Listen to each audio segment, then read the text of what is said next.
Flashback. Okay, ito, totoo bang may tattoo ka ni FLM? Ganun ka daw ka loyal sa kanya, may tattoo ka daw sa hita.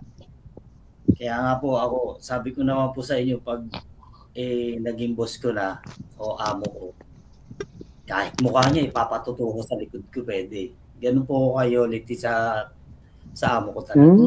Sana all. Oo. Makes sense. Ikaw, willing ka ba ngayon na ipatato yung ka-easy jersey? Kasi siya na boss mo eh. Kasi mahilig din si boss sa basketball eh. Mahilig Oh, din siya sa yun. basketball. Oo nga. Sa jersey nga, tama. End of flashback. Nagpatato daw si Casper mukha ni Norman. Dahil amo niya, loyal siya sa amo niya. Yung may-ari naman ng Easy Jersey, naging amo niya pero saglit lang.